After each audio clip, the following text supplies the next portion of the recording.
নমস্কার। আপনাদের মধ্যে যারা কৃষক আমার ভাই বোন রয়েছেন, আপনাদের কৃষক বন্ধু প্রকল্পের দরুন কৃষক বন্ধুর প্রকল্পের টাকা 17ই আগস্ট না 21শে আগস্ট আপনারা পেতে চলেছেন। একই সাথে আপনাদের মধ্যে ভেরিফিকেশনের পর কারা টাকা পাচ্ছেন, কারা টাকা পাচ্ছেন না, এবং এই মুহূর্তে কৃষক বন্ধুর টাকা পেতে গেলে আপনাকে কি করতে হবে সম্পূর্ণটা ডিটেলসে আলোচনা করব। সরকারি শর্ত অনুযায়ী আপনি কিভাবে টাকা পাবেন। তো কাজেই আপনারা যারা কৃষক আমার ভাই বোন রয়েছেন পশ্চিমবঙ্গের, এবং পশ্চিমবঙ্গের কৃষকদের জন্য কৃষক বন্ধু প্রকল্পে আবেদন করেছেন কিংবা করবেন বা টাকা পাওয়ার জন্য ওয়েট করেছেন, তারা ভিডিওটি প্রথম থেকে শুরু করে শেষ পর্যন্ত ওয়াচ করুন। ভিডিওটি ভালো লাগলে অতি অবশ্যই একটি লাইক প্রদান করুন। আমাদের পরিবারের সদস্য না হয়ে থাকলে এই যে কালো কালারের সাবস্ক্রাইব বাটন রয়েছে, সাবস্ক্রাইব বাটনে ক্লিক করে পাশের বেল আইকনে ক্লিক করে অল নোটিফিকেশনে ক্লিক করে রাখুন, যাতে সমস্ত তথ্য সম্পূর্ণ বিনামূল্যে আপনারা পেয়ে যেতে পারেন। আর সাবস্ক্রাইব করতেও কোনো রকম টাকা লাগে না, কাজেই অবশ্যই সাবস্ক্রাইব করে আমাদের পরিবারের সদস্য হয়ে উঠবেন, যাতে সমস্ত তথ্য আপনাদের কাছে সহজেই পৌঁছে দিতে পারি। দেখুন, আমাদের রাজ্যের একটি অন্যতম প্রকল্প, যে প্রকল্প ও রয়েছে আমাদের কৃষক ভাই বোনদের জন্য, যারা আমাদের অন্নদাতা। তো এই কৃষক বন্ধু প্রকল্পের টাকা কবে ঢুকবে, একই সাথে ফর্ম বাতিল হওয়ার আসল কারণ কি, অনেকের ফর্ম বাতিল হচ্ছে, এবং টাকা অ্যাকচুয়াল কবে ঢুকছে, তার পুরোটা বিস্তারিত আলোচনা করব, যাতে আপনার কাছে স্বচ্ছ ধারণা হয়ে যায়, এবং এই মুহূর্তে টাকা পাওয়ার জন্য আপনার কি করণীয় সেটাও বলবো। দেখুন, সবার প্রথমে বলে রাখি, 17ই আগস্ট টাকা ঢোকার খবরটা পুরোপুরি কি সত্যি? বাস্তবে ক্লিয়ার করি যে সোশ্যাল মিডিয়ায় বিভিন্ন গুজব ছড়াচ্ছে যে 17ই আগস্টে সবার অ্যাকাউন্টে নিশ্চিতভাবে কৃষক বন্ধুর টাকা ঢুকবে। অন্নপূর্ণা প্রকল্পের মতো নির্দিষ্ট কোনো তারিখ কিন্তু সরকার ঘোষণা করেনি। আমরা জানি অন্নপূর্ণা যোজনার জন্য 17 তারিখ ঘোষিত হয়েছে, কিন্তু কৃষক বন্ধুর জন্য কোনো নির্দিষ্ট তারিখ ঘোষণা হয়নি। তাহলে কি কৃষক বন্ধুর টাকা এ মাসে পাওয়া যাবে না? এমনও ব্যাপার নয়। কবে পাবেন ক্লিয়ার করে যদি বলি, সরকারি সত্য এবং সম্ভাবনা যেটা রয়েছে সেটা হচ্ছে 17 থেকে 21 তারিখের মধ্যে টাকা দেওয়া শুরু হওয়ার সম্ভাবনা রয়েছে। সরকারি চূড়ান্ত অনুমোদনের পরেই এই সরকারি অ্যাকাউন্টে টাকা ঢুকবে, সরাসরি অ্যাকাউন্টে টাকা ঢুকবে, মানে 17 থেকে 21 তারিখের মধ্যেই আপনাদের প্রায় টাকা ঢুকতে চলেছে।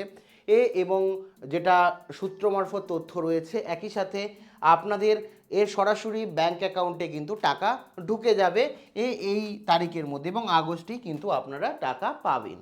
এবার যদি বলি আপনার জমির পরিমাণ অনুযায়ী আপনি কত টাকা পাবেন, এটা ক্লিয়ার করি। দেখুন, 1 একরের কম জমি যদি হয় তাহলে বছরে মোট 4,000 টাকা পাবেন। 2,000 টাকা করে দুটো কিস্তিতে আপনি পাবেন। খারিফ এবং রবি মৌসুমে, খারিফ মৌসুমে 2,000 টাকা পাবেন, খারিফ মৌসুমে 2,000 টাকা পাবেন, এবং আপনি রবি মৌসুমে 2,000 টাকা পাবেন, অর্থাৎ 4,000 টাকা কিন্তু আপনি টোটাল পাচ্ছেন যদি আপনার 1 একরের কম জমি হয়ে থাকে। যদি 1 একর বা তার বেশি জমি হয়ে থাকে তাহলে মোট 10,000 টাকা আপনি পাবেন।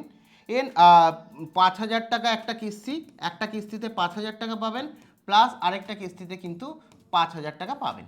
কেমন? এই দুটো কিস্তিতে কিন্তু আপনি টাকা পাবেন। শুধুমাত্র নাম থাকলেই সমান টাকা পাওয়া যায় না, জমির রেকর্ডের ওপর ভিত্তি করে টাকার পরিমাণ কিন্তু নির্ধারিত হয়। এমন না যে নাম থাকলেই আপনারা 10,000 টাকা পাবেন, প্রত্যেকে 10,000 টাকা পাবেন না। যেমন বললাম, আপনার চাষযোগ্য জমির পরিমাণ যদি 1 একরের কম হয় তাহলে আপনি 4,000 টাকা, আর যদি 1 একর বা তার বেশি হয় তাহলে কিন্তু আপনি মোটামুটি 10,000 টাকা পাবেন বছরে। এবার বলে রাখি যে কেন সরকার এই জমির বৈধ কাগজগুলো নতুন করে যাচাই করছে।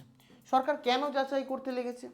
তা কৃষকের জীবিকা, জীবিত কোনো কৃষক হয়তো মৃত এই মুহূর্তে, তাও দেখা যাচ্ছিল সেই কৃষকের ক্ষেত্রে কৃষক বন্ধু পাওয়া যাচ্ছিল।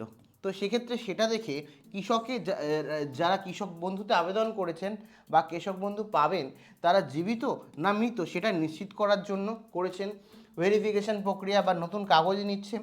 বর্তমানে ভেরিফিকেশন প্রক্রিয়া কিন্তু চলছে, এই ভেরিফিকেশন চলছে। আর দ্বিতীয় কারণ হচ্ছে আধার এবং ভোটার কার্ডের তথ্যর সাথে নামের সম্পূর্ণ মিল আছে কিনা। কোনো ভুয়ো মানুষ এই কৃষক বন্ধু প্রকল্পের দরুন টাকা পাচ্ছে না তো, সেটাও যাচাই করছে। এবং প্রকৃত সুবিধাভোগী চিহ্নিত করা, যাতে ডুপ্লিকেট আবেদন বাতিল করা যায়। প্রকৃত যারা প্রাপক, প্রকৃতভাবে যারা যোগ্য ও তাদের অ্যাকাউন্টেই যাতে টাকা ঢোকে সেটাকে নিশ্চিত করার জন্য কিন্তু এই ভেরিফিকেশন করা হচ্ছে। ঠিক আছে, নতুন কাগজপত্র দিয়ে ভেরিফিকেশন হচ্ছে। আপনারাও নিশ্চয়ই নতুন কাগজপত্র জমা দিয়েছেন, যারা দেননি অবশ্যই দেবেন। প্রথম বিপদ যদি বলি, বা নথিতে নামের বানাম এবং তথ্যের অমিল। দেখুন, সবথেকে সমস্যা হচ্ছে রিজেক্ট হওয়ার বা এই মুহূর্তে আপনার টাকা না পাওয়ার, সেটা হচ্ছে ভেরিফিকেশন ফেলিওর। তো এক্ষেত্রে বলে রাখি, আপনার ডকুমেন্ট কিন্তু স্ক্যান হবে। সেক্ষেত্রে আপনার আধার কার্ড এবং আপনার জমির রেকর্ড, ল্যান্ড রেকর্ড, এই দুটো যেমন নামের স্পেলিং সমস্তটা ঠিক থাকতে হবে, একই সাথে সবথেকে ইম্পর্টেন্ট আধার কার্ড, ভোটার কার্ড এবং কাগজের রেকর্ড, এই তিনটে যদি আপনার দেখা যায় তিনটে নথির নামের বানাম, স্পেলিং বা অন্যান্য তথ্য যদি আলাদা হয়, তবে আপনার ফর্ম বাতিল হতে পারে, হবেই বলছি না, হতে পারে। যে আপনার আধার কার্ডে নাম দেওয়া আছে, ভোটার কার্ডে নাম দেওয়া আছে, দুটো এক নেই, এই বা নামের স্পেলিং এক নেই, একই সাথে আপনার আধার কার্ডে একটা জন্মের তারিখ দেওয়া আছে, ভোটার কার্ডে একটা জন্মের তারিখ দেওয়া আছে, বা ল্যান্ড রেকর্ডে আরেকটা ডকুমেন্ট দেওয়া আছে, তিনটে এক একজনের সঙ্গে মিল খাচ্ছে না। যদি মিল না খায় সেক্ষেত্রে কি হবে বলুন তো, আপনার এই মানে অ্যাপ্লিকেশনটা বাতিল হলেও হতে পারে। এক্ষেত্রে অবিলম্বে বাতিল হলে যে আপনি টাকা পাবেন না তাও না, যদি বাতিল হয়ে যায় তাহলে অবিলম্বে তথ্যে সংশোধন করে তিনটি নথিকে একই বানাম নিশ্চিত করতে হবে, তিনটি নথিতে একই থাকতে হবে। আপনারা কমেন্ট সেকশানে লিখুন যে আপনারা কি মানে যে নথিগুলো দিয়েছেন, আধার কার্ড বিশেষ করে ভোটার কার্ড, সমস্তটা ঠিকঠাক মিল আছে কিনা, জন্মের তারিখ আর নামে কোনো স্পেলিং মিস্টেক নেই তো, এগুলো একটু চেক করে নেবেন, কেমন। দ্বিতীয় সমস্যা যদি বলি, একই জমিতে একাধিক দাবিদার বা মৃত কৃষকের আবেদন। একই জমিতে দেখা যাচ্ছে বিভিন্ন, একটা জমির জন্য অনেক আগে হয়েছে, একটা জমি আছে, একটা জমিতে একজন কৃষক বন্ধুর জন্য আবেদন করলো, পরিবারের আরও একজন এই একই জমিতে কৃষক বন্ধুর জন্য আবেদন করলো। সেক্ষেত্রে কিন্তু সম্ভাবনা হতে পারে ডুপ্লিকেট ফলে বাতিল হতে পারে। একই জমিতে 1 বিঘা রেকর্ড দেখিয়ে একাধিক ব্যক্তি আবেদন করলে শুধুমাত্র একজনই সুবিধা পাবেন, পরের আবেদনকারী স্বয়ংক্রিয়ভাবে বাদ পড়বেন, এটাও কিন্তু মাথায় রাখতে হবে। অনেকের কি হয়, বাবার জমি ছিল, বাবা কৃষক ছিল, বর্তমানে তার 3 ছেলে বা 2 ছেলে, ওই 2 ছেলে আলাদা আলাদা জমি ভাগ করেনি, রেকর্ড অনুযায়ী বা পর্চা অনুযায়ী আলাদা আলাদা জমি ভাগ নেই, একই সাথে তারা চাষবাস করেন এবং একই জমিতে করেন। সেক্ষেত্রে কিন্তু দুজনেই অ্যাপ্লাই করেন, যে 2 ছেলেই অ্যাপ্লাই করতে যায়, সেক্ষেত্রে কিন্তু একজনের বাতিল হবে। কি করবেন, আপনারা জমিটা ভাগ করে আবার অ্যাপ্লাই করুন, সেক্ষেত্রে কিন্তু আপনার রিজেকশন হওয়ার চান্স কিন্তু কমে যায়। একই জমিতে দুজন বা 3 জন একই জমি দেখিয়ে কিন্তু কৃষক বন্ধুর টাকা পাবেন না। উত্তরাধিকারী যদি থাকেন তাহলে কি হচ্ছে, ডিড আবেদনকারীর কৃষক মৃত হলে পরিবারের উত্তরাধিকারীদের অবশ্যই ওয়ারিয়েশন সার্টিফিকেট জমা দিতে হবে, না দিলে সুবিধা বন্ধ হবে। ধরুন আপনার পরিবারে আপনার বাবা কৃষক ছিলেন, আপনিও কৃষক, আপনার ভাইও কৃষক, সেক্ষেত্রে আপনার বাবার মৃত এই মুহূর্তে বাবার নামে থাকলে ওয়ারিয়েশন সার্টিফিকেট দিলেই কিন্তু কাজ হবে, যে আপনি তার সন্তান, ওয়ারিয়েশন সার্টিফিকেট দিলেই হবে।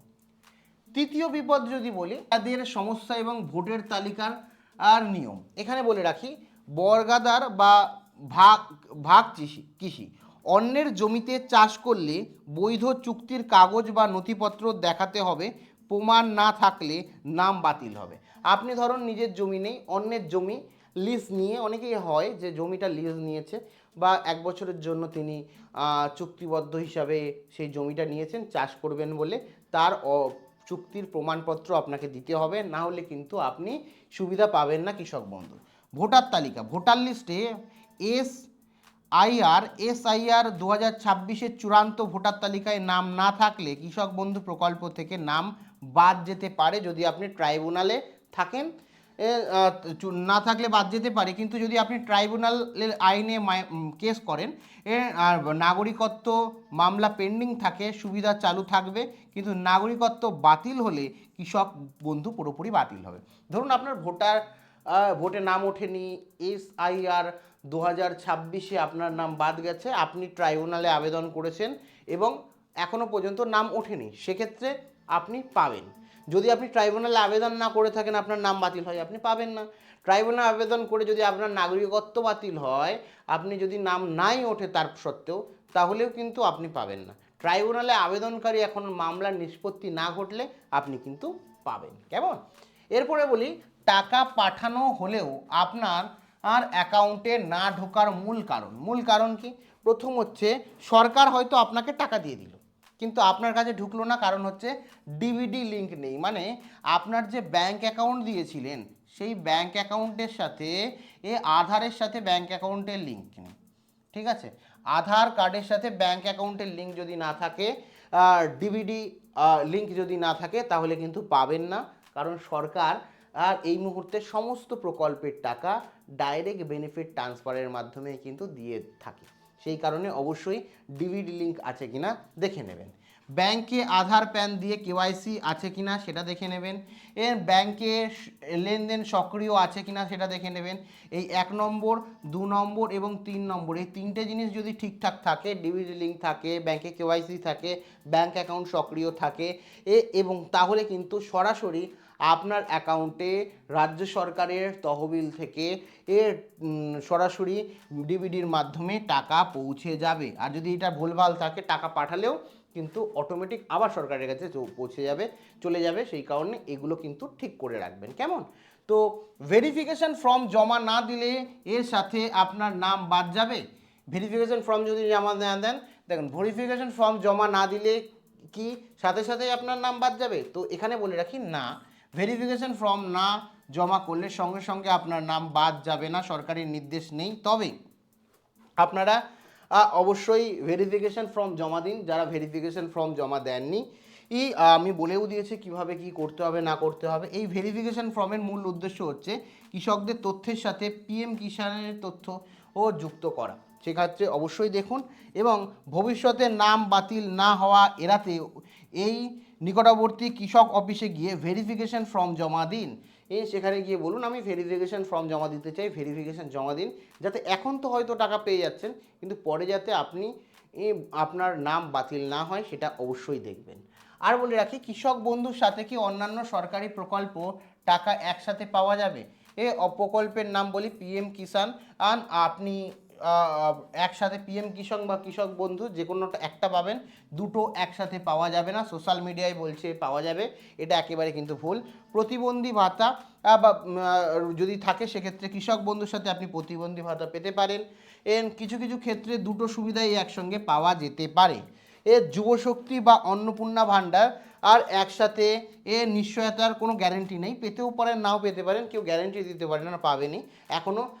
এটা নিয়ে ডাউট রয়েছে। ঠিক আছে, এটা নিয়ে এখনও ডাউট রয়েছে, যেহেতু সরকারি এই বিষয়ে নথি নেই, কারণ সরকার একবার জানিয়েছেন এক ব্যক্তি এক প্রকল্প। তো যাই হোক, এটা নিয়ে ডাউট রয়েছে। কেউ যদি মানবিক ভাতা, প্রতিবন্ধী ভাতা যদি হয়, তাহলে অবশ্যই এর সাথে আপনি পাবেন। এবার বলে রাখি, সম্ভাব্য তারিখে না ঢুকলেও আতঙ্কিত হওয়ার কোনো কারণ নেই। আপনি পোর্টালে গিয়ে আপনার স্ট্যাটাস চেক করুন। ঠিক আছে, আপনার স্ট্যাটাসটা আপনি ঠিক করে চেক করুন। কোন ব্যাংক অ্যাকাউন্টে যে আপনার টাকা কি দেখাচ্ছে, অ্যাপ্রুভ হয়েছে কিনা ভেরিফিকেশন, সেটা একবার দেখুন। ব্যাংক অ্যাকাউন্ট বা ডিবিডি লিঙ্ক যাচাই করুন এবং নিজের কাগজপত্র মিলিয়ে দেখুন কোন আধার, ভোটার, জমির রেকর্ড, বানাম, জন্মের তারিখ সব ঠিক এক আছে কিনা। আর যদি দেখেন কোনো ভুল হচ্ছে, তাহলে ব্লক অফিসে বা কৃষক দপ্তরে যান, আপনার সমস্ত ডকুমেন্ট নিয়ে যে এটা আমার কারেকশান করে দিন, তারা কিন্তু কারেকশান করে দেবে। সেই আপনারা নিজেই নথিপত্র গুছিয়ে নিজেরা একবার চেক করে নিন জাস্ট। আর যারা ভেরিফিকেশন ফর্ম জমা দেননি, তারা ভেরিফিকেশন ফর্ম জমা দিন। দেখুন, সরকার অন্নপূর্ণা যোজনার জন্য বলেছে 17 তারিখ দেবে, আপনাদের 17 তারিখ দেবে এরকম অফিসিয়াল কোনো অ্যানাউন্সমেন্ট কিন্তু নেই। সোশ্যাল মিডিয়ায় যেটা শোনা যাচ্ছে সম্পূর্ণটাই গুজব। হতে পারে 17 থেকে 21 তারিখের মধ্যে, যেটা সূত্র মারফত তথ্য রয়েছে, বা হতে পারে যে এ মাসে দিচ্ছে না, সামনের মাসের প্রথমে। সেটার জন্য ওয়েট করুন। অফিসিয়াল কোনো খবর পেলে আপনাদের অবশ্যই জানাবো। এছাড়া কৃষক বন্ধু প্রকল্প নিয়ে বা অন্য কোনো প্রকল্প নিয়ে আপনাদের মনে কোনো জিজ্ঞাসাবাদ থাকলে অবশ্যই কমেন্ট সেকশানে কমেন্ট করে জানাতে ভুলেন না। Thank you.